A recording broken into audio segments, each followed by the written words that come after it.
Bueno, muy buenos días, estimados estudiosos. Continuando con nuestro programa y cronograma de actividades para el día de hoy, tenemos programado un encuentro sincrónico, nuestro segundo encuentro sincrónico en la asignatura.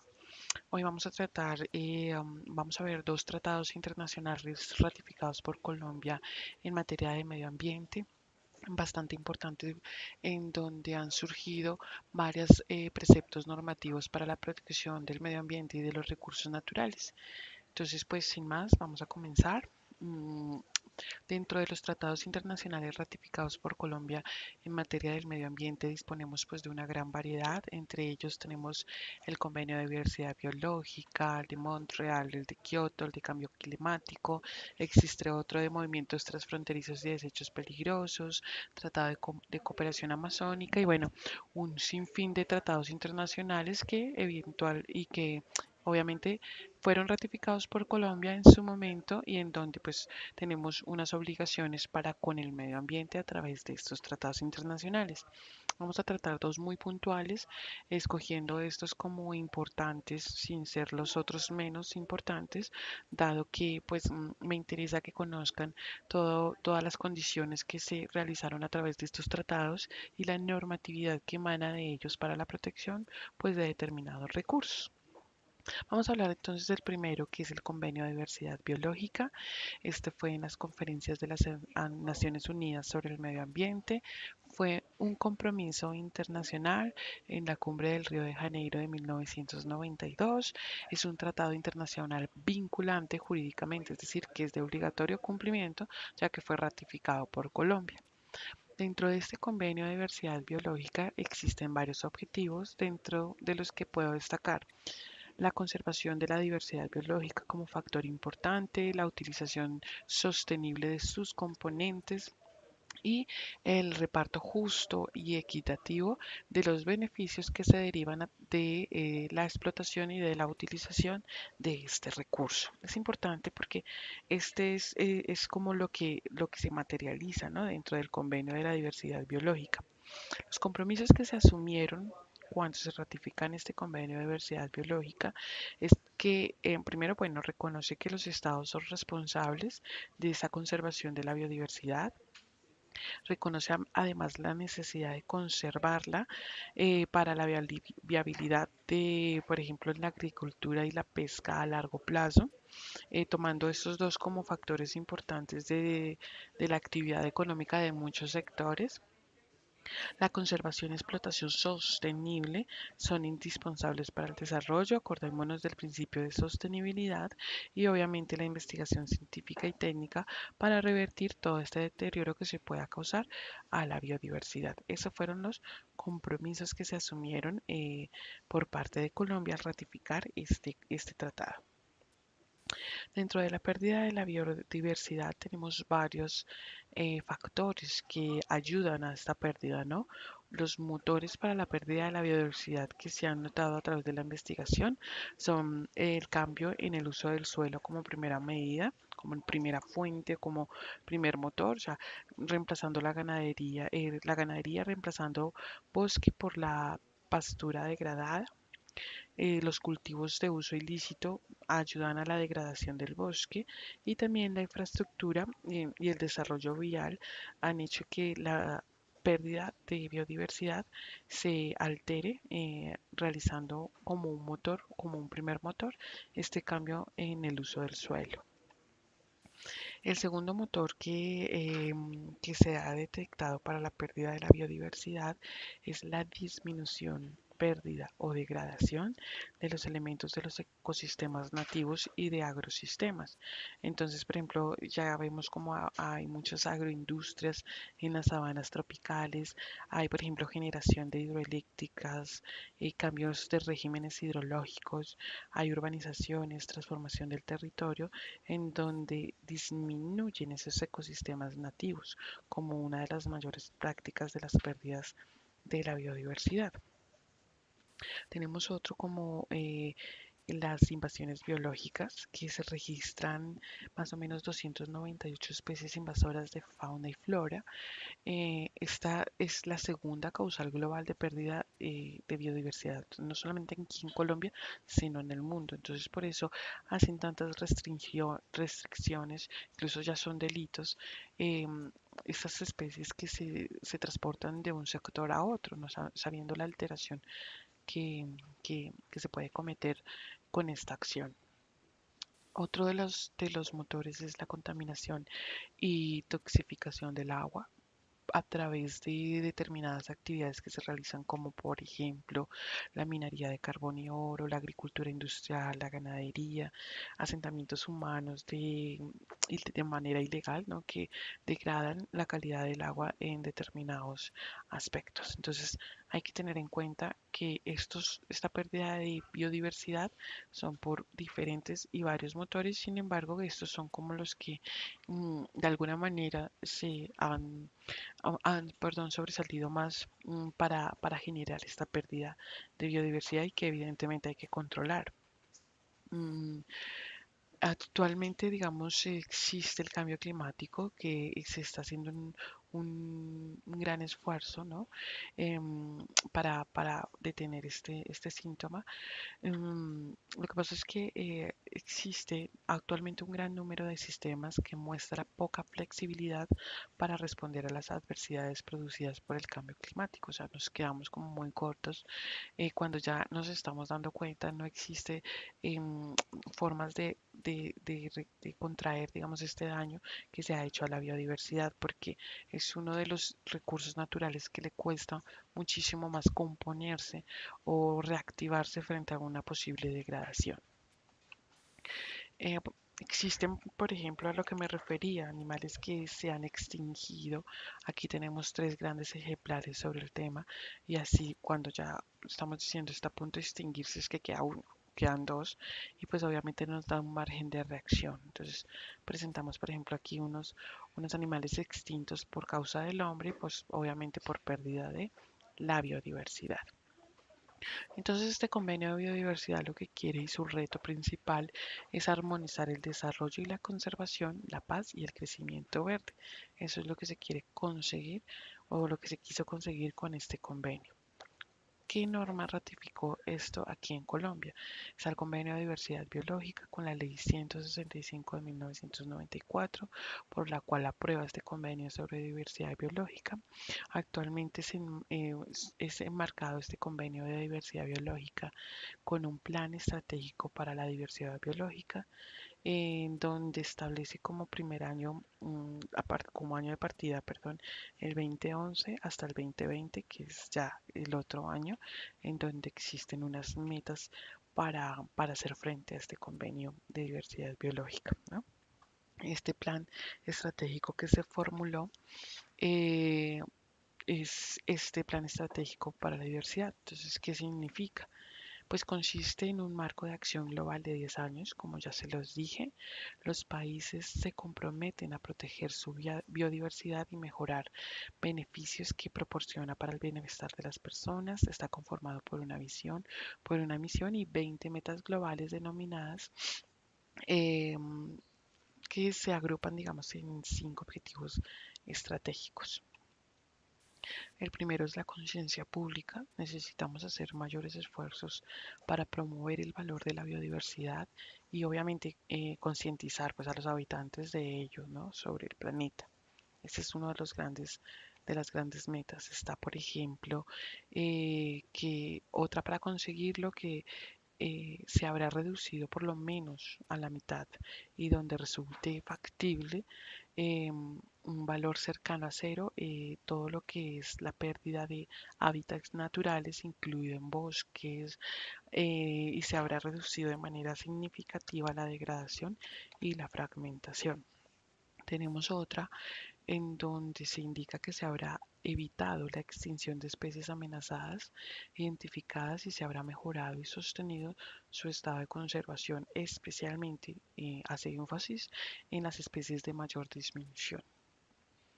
Tenemos otra meta donde dice que se habrá restaurado y salvaguardado todos los ecosistemas que proporcionen servicios esenciales, incluidos aquellos que estén relacionados con el tema del agua y que contribuyen a la salud, a la vida y bienestar, siendo estos como derechos fundamentales, tomando en cuenta siempre y sobre todo las necesidades de las mujeres, de las comunidades más vulnerables, de los indígenas, de las personas pobres, y haciendo como que se restaura y salvaguarda este recurso. Tenemos otra, por ejemplo, que dice que cada parte habrá elaborado y adoptado un instrumento de política y comenzado a poner en práctica una estrategia de este Plan de Nacional en materia de diversidad biológica, en donde sea participativo y actualizado. Perdón. ¿Cuáles son los ejes temáticos y las líneas estratégicas de esta política nacional? Entonces hace énfasis en el primer eje, que es la biodiversidad, la conservación y el cuidado de la naturaleza.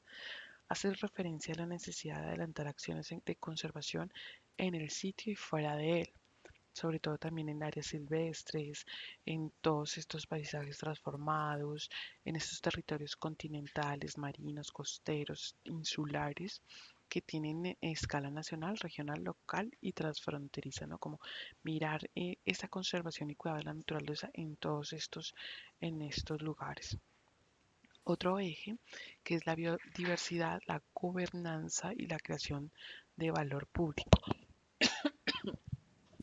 hace referencia a la necesidad de fortalecer las relaciones entre el Estado y los ciudadanos, urbano y rural, para gestionar de una manera integral esta biodiversidad.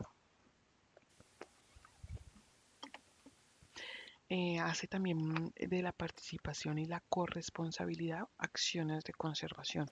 Integra todas las comunidades como segundo eje. Existe un tercero, que es la biodiversidad, el desarrollo económico, la competitividad y la calidad de vida, que hace referencia a la necesidad de incorporar esa biodiversidad en la planificación y toma de decisiones sectoriales, permitiendo mantener esa sostenibilidad de las acciones de producción, de extracción, de asentamiento y consumo y mejoramiento de la calidad de la vida en escalas nacionales, en todas igual. Existe un cuarto eje, que es la biodiversidad, gestión del conocimiento, tecnología e información. Entonces hace referencia a promover, fortalecer y coordinar todo lo que es el tema de recuperación, articulación y divulgación, y permitir con esto orientar la toma de decisiones para realizar una gestión integral de biodiversidad. Tenemos una quinta, que es la biodiversidad, gestión del riesgo y suministro de servicios ecosistémicos, que se encarga de adelantar acciones para enfrentar todas las amenazas relacionadas con el cambio ambiental. Por ejemplo, pérdida y transformación de biodiversidad y de sus ecosistemas, variabilidad y cambio. Bueno, como que trazar unos ejes de gestión de riesgo para el suministro de estos. Existe un sexto eje, que es la corresponsabilidad y el compromiso global, acciones que el país debe desarrollar para fortalecer su posicionamiento internacional como país megadiverso, proveedor de servicios ecosistémicos, y de importancia global, al tiempo que adelanta acciones nacionales para contribuir con la lucha mundial contra los retos climáticos, biológicos, etcétera, que pueden amenazar esta estabilidad planetaria.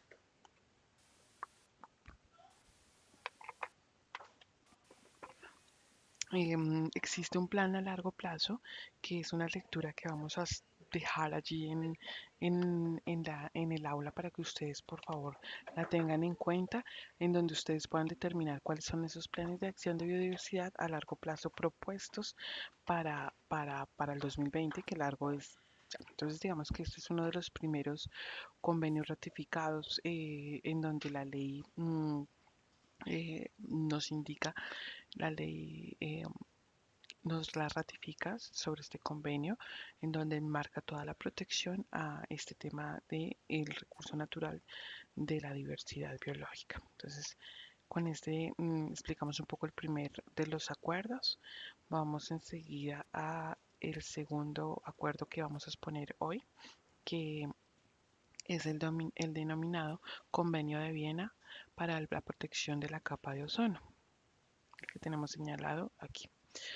Entonces, pues como se indicó en alguna de las clases también, en 1974, científicos publicaron las primeras hipótesis que los productos químicos proceden, los clorofluorocarbonos derivados de los hidrocarburos, podían de alguna manera perjudicar la capa de ozono. Entonces, empezaron a plantearse temas como qué es la capa de ozono, en donde también definieron que es la zona de la atmósfera terrestre que contiene una concentración relativamente alta de ozono y reúne el 90% presente en la atmósfera, ¿no? Absorbe 97% al 99% de la radiación ultravioleta de alta frecuencia.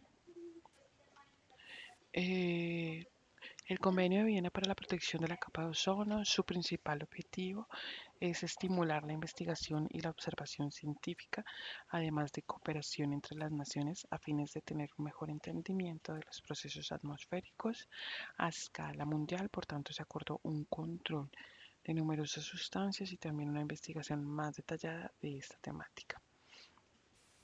Estos acuerdos permiten adoptar y proteger la salud humana y el medio ambiente, cooperar y observar de manera sistemática todos estos cambios que puede producir, adoptar además medidas legislativas evidentes y adecuadas que conduzcan a esta protección y a de cooperar con los organismos internacionales competentes con esta protección. Nosotros teníamos que dentro del Convenio de Viena para la protección de la capa de ozono existen unos principios, ¿no? Desde el de precaución, el de cooperación internacional y el resultado de estos convenios fue el protocolo de Montreal que se formalizó, o sea, formalizó el Convenio de Viena de la protección de la capa de ozono. Este fue firmado por 28 países en el año 1985, que condujo a todo este protocolo de Montreal relativo a las sustancias que agotan la capa de ozono. Entonces, ahí fue cuando ya se estableció que estas sustancias clorofluorocarbonos que están presentes en refrigeradores, acondicionadores de aire como propelente de aerosoles, disolventes y espumas, al limitar su comercialización, hidroclorofluorocarbonos para el mantenimiento de equipos de refrigeración de aire acondicionado también fueron eliminados, halones que se usaron en sistemas contra incendio, aviación y usos militares principalmente, el tetracloruro de carbono que fue utilizado para disolventes, el hidrobromofluorocarbono disolvente contra incendios y el bromuro de metilio que son utilizados generalmente para la erradicación de uso de cultivos o su uso en cultivos. Entonces sacó una lista en donde mm, se estableció que estos son los principales componentes para la protección de la capa, o sea, del desgaste, mejor, de la capa de ozono. Hubo muchísimos problemas dentro de los que dijeron que no, pues obviamente los comerciantes se fueron en contra de todas estas medidas. Em, entonces, lo que se quiso hacer fue filtrar los rayos ultravioletas nocivos para la salud y dejó pasar todo lo que es el tema necesario para la fotosíntesis. O sea, los daños que causaban todos estos temas era que los rayos ultravioletas se podían filtrar y no dejaban pasar los necesarios para la fotosíntesis, pues obviamente esto afectaba todo el proceso de las plantas. Un calentamiento global, afecciones a la salud con el tema de cáncer de piel, afectaba el sistema inmunológico que era reaccionar de manera efectiva a estas bacterias y bueno, efectos en los ecosistemas acuáticos por la pérdida de fitoplancton, que es la base de la cadena alimentaria marina. mm, Efectos en los ecosistemas terrestres y animales. Entonces, sí, evidentemente estaban haciendo daño. Entonces, pues obviamente el reglamento normativo para hacer frente a este convenio de Viena para la protección de la capa de ozono en Colombia fue la Ley 32 de 1985, por medio de la cual se aprueba la Convención de Viena, donde se aprueba pues todo este tema de protección y el derecho a los tratados sobre la protección de la capa de ozono. Tenemos también el convenio marco del cambio climático, que es la Convención Marco de las Naciones Unidas sobre el Cambio. Un total de 197 países han ratificado la convención, convirtiéndose en parte de la misma. Su objetivo final fue la convención, perdón, de prevenir una interferencia humana y peligrosa con el sistema climático. Nació este tema de gases de efecto invernadero, que lo que estos gases absorben y emiten radiación dentro de un rango infrarrojo. Este proceso es la fundamental causa del efecto invernadero, ya que los principales gases de efecto son el vapor del agua y el dióxido de carbono, el metano, el óxido de nitrógeno y el ozono, que son gases tóxicos, en donde pues lo que hacen es concentrarlos en la atmósfera y no permitir que salgan. O sea que los rayos no permiten que salgan y pues obviamente estos se concentran dentro de la Tierra, ¿verdad? Y es lo que hace aumentar las temperaturas. Entonces, provoca aumento de temperaturas, de hielo de los polos, desertificación, incendios, tormentas e inundaciones. Hay tres motivos que contribuyen negativamente al efecto invernadero, pues lo que son los hidrocarburos, explotación de carbón y de gases. También está la deforestación de bosques y destrucción de ecosistemas marinos, aumento de la población. Todo esto hace y colabora al efecto invernadero, ¿no? Toda explotación, la desertificación y el aumento de población. Dentro del Convenio del Cambio Climático se han relacionado científicamente varios hechos. Primero, que la concentración de gases de efecto invernadero en la atmósfera terrestre está directamente relacionada con la temperatura media mundial de la Tierra. Esto es verificado, que esta concentración ha ido aumentando de manera progresiva desde la revolución industrial y con ella pues la temperatura mundial. Y los gases de efecto invernadero más abundantes son el dióxido de carbono, que pues encontramos, y es el resultado de la quema de combustibles fósiles.